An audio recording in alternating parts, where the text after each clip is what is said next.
I was halfway through reviewing the quarterly sales data when Martin stormed into my office. No knock, no courtesy. Just a loud, deliberate entrance meant to rattle. Typical. "Elena," he barked, tossing a file onto my desk. "We need to talk. Now." I glanced at the folder, then at the man I'd worked under for the last 4 years. Martin Reece, the kind of man who never looked twice at women in the office unless he needed coffee or someone to organize his calendar. He liked power, and more than that, he liked reminding others that he had it. Still, I stayed calm. I always did. "Of course," I replied, gesturing to the chair across from me. He didn't sit. Instead, he loomed. "The board's decided to restructure the leadership team. We're moving in a different direction. And frankly, we need people who can lead, not just follow spreadsheets." I blinked, stunned for half a second. "You're firing me?" He smirked, like he'd just sunk a game-winning shot. "Let's not be dramatic. We're releasing you from your position, effective immediately. No warning, no performance review, and certainly no recognition for the fact that my department had just delivered the highest revenue growth in 3 years." "I see," I said quietly. "May I ask why?" His tone was clipped. "You lack vision. You manage tasks, not people. And let's be honest, this industry, it needs strong leadership, assertiveness, confidence, traits you haven't exactly demonstrated." There it was, not even veiled. A dig at my gender, wrapped in buzzwords and corporate fluff. He didn't see me as a leader, not because I hadn't delivered, but because I didn't fit his outdated mold. "I understand," I said, my voice steady, neutral. Martin narrowed his eyes, clearly thrown off by my composure. He expected outrage, maybe even tears. But I'd learned long ago how to control my emotions in boardrooms full of egos. "I'll need your badge and company laptop by the end of the day," he added. "It will disable your access by 5 p.m. HR has your severance details." I nodded and stood, extending my hand. "Thank you, Martin." I appreciate the clarity he hesitated, but shook my hand. "Good luck out there." As he turned and walked out, satisfied with his little coup, I sat back down and exhaled slowly. My hands didn't shake. My breath didn't quicken. In fact, I felt lighter. Because what Martin didn't know, what no one in that building knew, was that I wasn't just a department head. 2 weeks ago, something changed. Something big. And I had been waiting for the right moment to use it. I glanced at the framed photo on my desk. My father, smiling proudly at the ribbon-cutting ceremony on the day he opened the company's first regional office. The same company Martin had just released me from. I ran my fingers along the edge of the frame. "You told me to wait, Dad. Wait until the time was right." I stood and began packing my things. I didn't take much. Just a few personal items, a mug my team gave me last Christmas, and a stack of old notebooks filled with ideas that had never made it past Martin's desk. Outside, the office buzzed with quiet curiosity. A few coworkers gave me sympathetic glances, others avoided eye contact. No one asked questions, but I saw the thoughts on their faces. Did she get fired? What did she do wrong? I left the building with a small, polite smile and no fanfare. As I stepped into the sunlight, I felt the weight of 15 years inside that company slip off my shoulders. They thought they'd ended my career, but what they'd actually done was give me the green light. I reached for my phone and texted a single message to my lawyer. "It's time. Prepare everything." The reply came back almost instantly. "Understood. Shareholder meeting can be scheduled within 5 business days." I looked back at the glass building, glinting in the sun. Martin thought this was over, but he had no idea what was coming. The next time I walked into that boardroom, it wouldn't be as an employee. It would be as their majority shareholder. And the smile I wore that day would be real. 2 weeks earlier, I had sat in the quiet, wood-paneled office of my family's attorney, staring at a document I wasn't allowed to open until the clock struck 12 on my 30th birthday. My father had always loved theatrics. He said it made serious things feel significant, And this apparently was one of them. Elena, Mr. Harrington, our longtime family lawyer, had said with a warm, fatherly tone, "Your father left very clear instructions. You're not to open this envelope until your 30th birthday, not a day before." I had smiled politely, half curious, half amused. "What is it? Some kind of delayed birthday card?" He gave me a look that told me he knew and that he wasn't about to spoil the surprise. "Your father was a man of vision," he said instead, "and he trusted you more than anyone." That sentence stayed with me in the days that followed. My father, the founder and former CEO of the very company that had just let me go without ceremony, had always believed in foresight, in planning ahead. And he believed in me. When he passed away 5 years ago, the company changed. It became colder, more calculated, less about the people and more about the numbers. Martin had joined shortly after, charming the board, flexing his MBA, and slowly dismantling the culture my father had built. I'd stayed, thinking I could protect what remained. But now I realized my father had known something like this might happen, and he'd prepared for it. On the morning of my birthday, I opened the envelope alone, sitting in the same spot where he used to read the paper every Sunday. Sunlight streaming through the window, a quiet warmth in the air. Inside was a letter and a formal document with embossed seals. I unfolded the letter first. It was handwritten in my father's neat script. "Elena, if you're reading this, you've turned 30, and that means you're ready." I never doubted it, not for a second. "You've spent your life working twice as hard for half the recognition." I saw it even when you thought I didn't. I saw the sacrifices, the late nights, the integrity no one else noticed. I also saw how the company changed after I left. And I knew there might come a time when you'd need more than a seat at the table. So I gave you the table. I paused, blinking hard. My hands trembled slightly as I turned to the document behind the letter. It was a trust agreement. Filed and notarized. According to the trust, 90% of the company shares my father had retained when he stepped down had been placed under my name, held until I turned 30, with full voting rights activated immediately. 90%. I read it 3 times, then once more just to be sure I wasn't dreaming.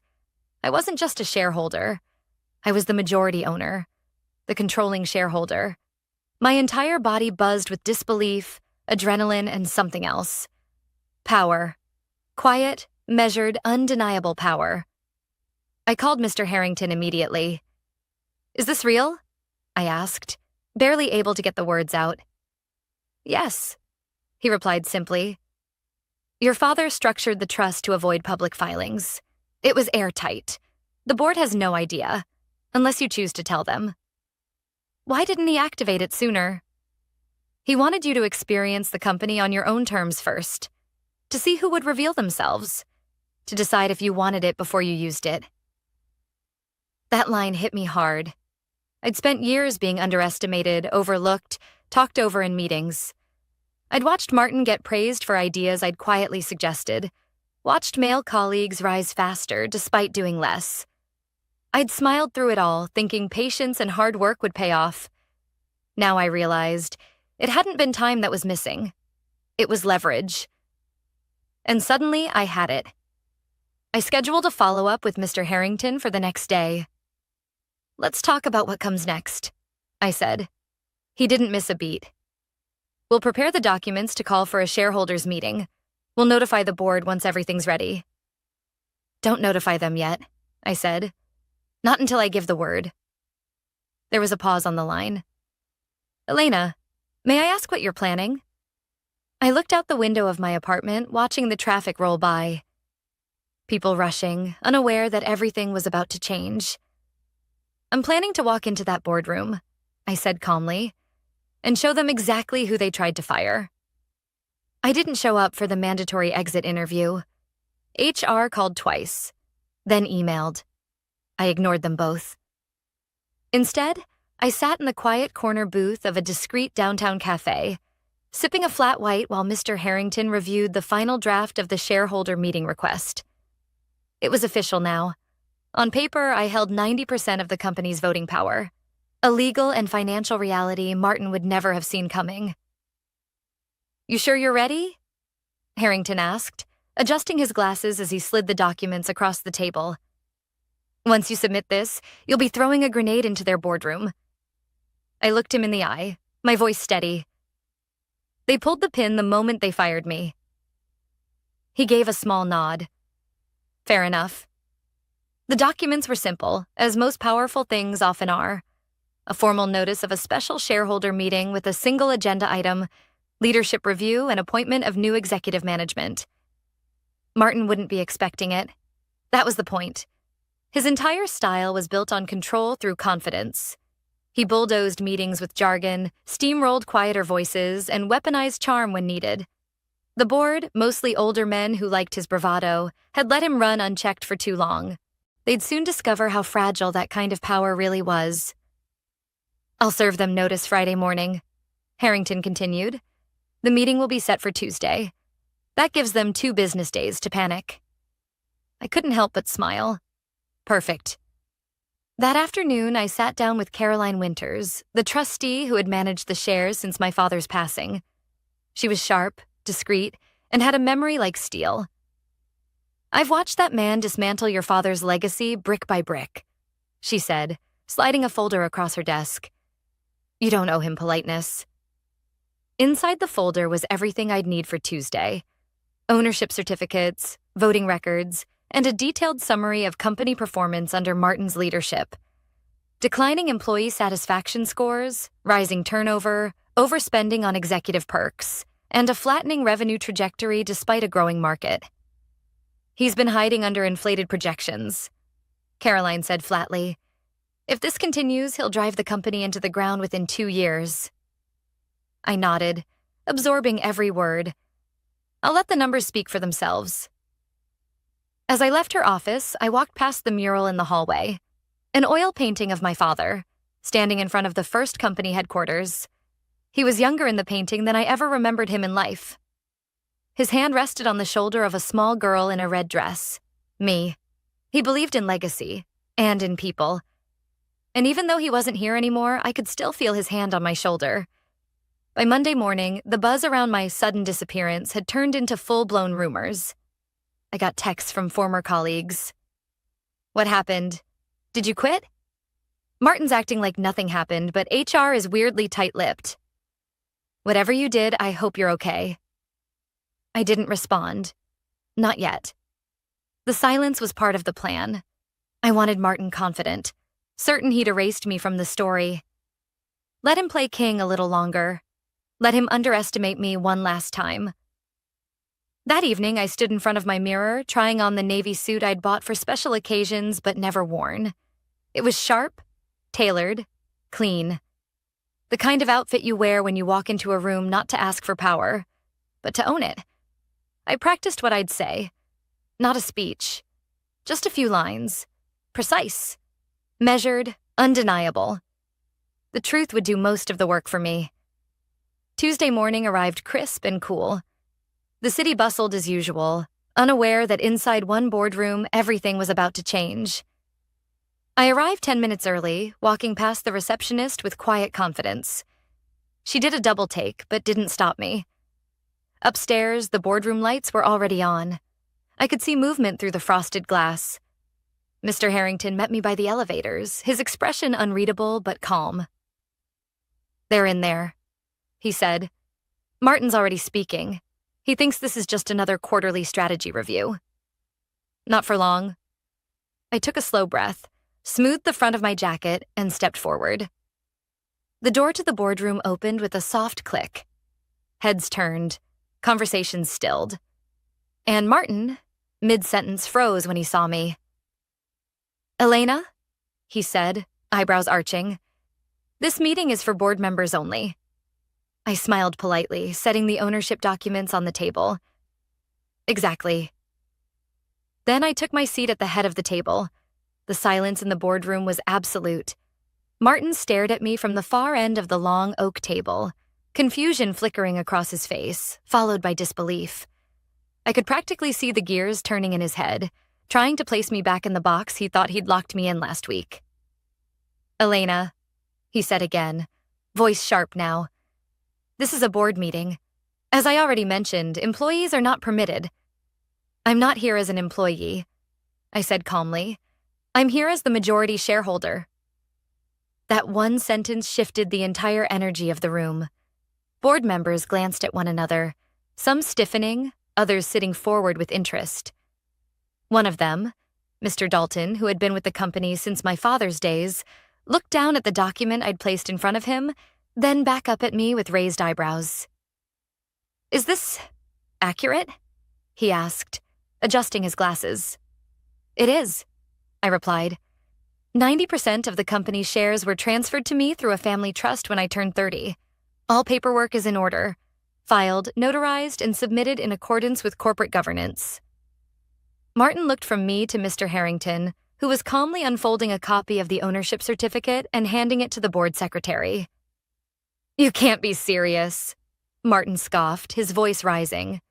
This is absurd. Why would your father— Because he trusted me, I interrupted, and because he knew exactly what this company would become without oversight. The room was still again. Everyone knew what I meant, even if I didn't say it outright. Since my father's death, Martin had turned the culture toxic. He rewarded loyalty over competence, appearance over results, and the numbers had started to show it. Let's get to the point, I continued, opening the second folder I'd brought. As majority shareholder, I've called this special meeting to review the current executive leadership, including the position of Chief Executive Officer. Martin stood now, his face flushed. This is a coup, a personal vendetta. You think you can waltz in here and— I'm not asking, I said, finally raising my voice just enough to command the room. I'm exercising my rights. Then I slid the financial report across the table. Let's talk about performance. I didn't need theatrics. The numbers spoke for themselves. Employee satisfaction down 38% in 2 years. Turnover in key departments up 47%. 3 high-level discrimination complaints under HR review. Flat revenue growth in a market that was booming. I've compiled testimony from department heads, employee surveys, and financial audits. I've also documented misuse of company funds, unauthorized travel, excessive executive bonuses, and misleading investor reports. I glanced at Martin. All signed off under your leadership. Board members began flipping through the pages. Mr. Dalton looked genuinely disturbed. The CFO, who had sat quietly until now, leaned over to whisper something to the general counsel, who immediately began typing on his tablet. Martin's jaw clenched. You're twisting data to make your little revenge fantasy look legitimate. I don't need to twist anything, I said. I have evidence. You relied on the assumption that no one powerful enough would ever question you. That assumption ends today. I let that hang in the air for a moment. Effective immediately, I said, pulling out the final document. I am submitting a motion to remove Martin Reece as CEO of this company. As majority shareholder, my vote is sufficient to carry the motion. The board secretary looked stunned. You don't need a second vote? I own 90%, I said simply. A majority by any definition. Mr. Dalton cleared his throat. In accordance with company bylaws, the motion stands, effective upon completion of documentation. Martin slammed a hand on the table. You can't do this. I already did. Security didn't need to be called. Martin didn't resist. But as he stormed out, his face a twisted mix of rage and disbelief, I noticed something remarkable. He didn't look powerful anymore. He looked small. Once the door clicked shut behind him, I exhaled slowly and turned to face the rest of the board. This company deserves better, I said. So do its people. And starting today, that's exactly what they're going to get. Mr. Dalton nodded slowly, a faint smile forming. Welcome back, Elena. By the end of the week, Martin's nameplate had been removed from the CEO's office door. I didn't move into the office immediately. I didn't need the symbolism of a bigger desk to confirm my position. I had something more important to do first. Rebuild the soul of the company my father started. The Monday following the shareholders' meeting, I called an all-hands staff meeting in the main conference hall, the same space where Martin had once paraded sales projections like war medals and handed out empty praise to the same handful of executives over and over again. But this time, the energy was different. Curious, hesitant, hopeful. Employees filed in slowly, murmuring among themselves. The front rows were empty, as if no one wanted to seem too eager. Some looked nervous, others suspicious. They'd been burned before. I stood alone at the front of the room, holding no notes, no slides, just my truth. Some of you know me, I began. Some of you only know what you've been told. But let me start by saying this. I didn't come here to take power. I came here to restore trust. A few heads tilted. People were listening. For years, this company ran on the strength of its people, on your ideas, your late nights, your belief that what we were building mattered, and somewhere along the way, that got lost. I paused, letting the silence fill the room. I was fired last week, I said, smiling faintly. Told I wasn't what this company needed, that I lacked the leadership to take us into the future. A few people chuckled, nervously at first, but the tension began to shift. My honesty was disarming them. I didn't fight back. Not then, because I knew something Martin didn't. That leadership isn't about volume or vanity. It's about vision and respect and lifting the people who actually do the work. I looked out over the crowd, locking eyes with a few familiar faces. Engineers I'd worked alongside for years, assistants who were always overlooked, junior analysts who had been stuck under layers of corporate ego. Starting today, everything changes. Over the next 2 weeks, I did something radical. I listened. I met with department heads, team leads, interns, receptionists, custodial staff. I asked what wasn't working. I asked what they needed. I asked who they thought deserved more than they were getting. And then I acted. I promoted Maya from the customer service team to head of client experience, a role she'd unofficially been doing for a year while her actual manager took credit for every success. I brought back Kevin, a brilliant product developer who had resigned after being repeatedly passed over for promotion in favor of less qualified men. I restructured HR entirely. The complaints that had gathered dust in forgotten folders, I read every single one. Several mid-level managers were quietly let go within the first week. People who had cultivated cultures of fear and favoritism under Martin's watch. Then I launched something my father had once dreamed of, the People First Initiative. A new internal program to recognize innovation, reward collaboration, and promote equity, no matter the job title. No more whisper networks, no more glass ceilings. Just good people doing great work, and finally getting credit for it. Late one evening, I walked the halls of the office alone.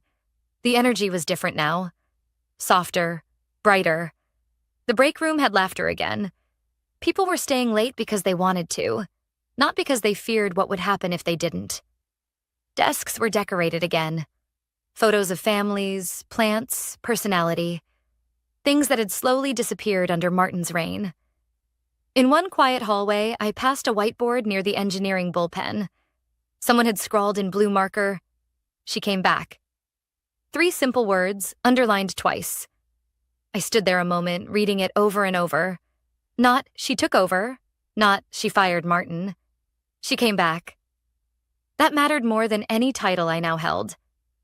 The following week, I finally moved into the CEO's office. Not because I needed the space, but because it was time. The nameplate was new. Sleek, brushed steel with simple, elegant lettering. Elena Wren, Chief Executive Officer. I didn't bring much with me.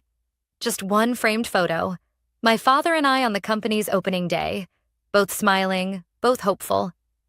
I placed it on the corner of the desk and sat down, not with a sense of conquest, but of continuation. This wasn't just my company now. It was my responsibility, and I intended to honor it. It was exactly 1 year to the day since I'd been fired. 12 months since I walked out of this building with a cardboard box and a polite smile, dismissed as not what the company needed. 12 months since Martin had stripped me of my title, unaware that I held something far more powerful. And now, as I stood in front of the same glass doors, this time in a tailored suit, a sleek leather folder under my arm, and the full weight of the company's future resting on my shoulders, I felt something unexpected. Not anger, not triumph, just peace. I nodded to the front desk receptionist, who now stood the moment I entered. "Morning, Ms. Wren." "Elena, please," I said with a smile. "We're all on the same team." The elevators chimed softly as I rode to the top floor, what used to be Martin's domain. Now it was mine. But I hadn't remodeled it for show. I kept the original walnut desk, the same broad windows overlooking the city. What changed were the photos on the walls. Images of our employees, of team retreats, of product launches led by names that had too often gone unrecognized. And on the far wall, directly behind my chair, hung a large portrait of my father. Not as a monument to him, but as a reminder to me. I sat at my desk, opened my laptop, and began reviewing the quarterly report. It was our strongest quarter in 5 years. Customer satisfaction up 23%. Employee retention up 41%. Revenue? Breaking records. But what mattered more was how we did it. Ethically, collaboratively, transparently. The company culture had shifted. People no longer whispered complaints over coffee. They spoke freely and were actually heard. Feedback loops were open. Diversity in leadership had doubled. We didn't just bring good people in. We finally gave them a place to grow. There was a soft knock on the door. "Come in," I said. It was Maya, now the head of client experience. Her eyes sparkled even behind her glasses. "You ready?" she asked. "They're waiting in the conference room." I stood, smoothing the front of my blazer. "Let's do it." The boardroom looked different now, too. Not in decor, but in presence. For the first time in company history, half the board were women. Several members were under 40. They brought new perspectives, asked harder questions, and made better decisions. At the center of the table sat Richard Tanaka, one of our new strategic advisors. Brilliant mind, decent heart. The kind of person my father would have trusted. "Before we begin," Richard said, gesturing toward me, "Elena has a few words." I hadn't planned to speak, but standing there with every eye on me, not in judgment, but in respect, I realized something. This was the moment my father had prepared me for. "I want to thank you all," I said, "for believing in change, for making hard decisions when easy ones would have been safer, and for helping me rebuild a company that puts people before power." I paused, letting the words settle. "Someone once told me I lacked leadership," I continued. "But leadership isn't about volume or title. It's about vision, accountability, and the courage to do what's right, especially when it's inconvenient." I smiled, not for show, but for real. My father built this company with those values. I'm proud to say, we're finally living up to them again. A quiet beat, then applause. Not thunderous, just warm, genuine. The kind that stays with you. That afternoon, I took the long way back to my office, walking through each department, the way I used to when I was just another face in the crowd. I stopped to check in with teams, to laugh with developers, to high-five marketing interns who just pulled off their first big campaign. In the break room, someone had baked cupcakes for an intern's last day. I took one, sat down among them, and talked about nothing important for 20 minutes. Because this wasn't just a company. It was a place where people felt they belonged. And that, more than stock prices or titles or revenge, was the real win.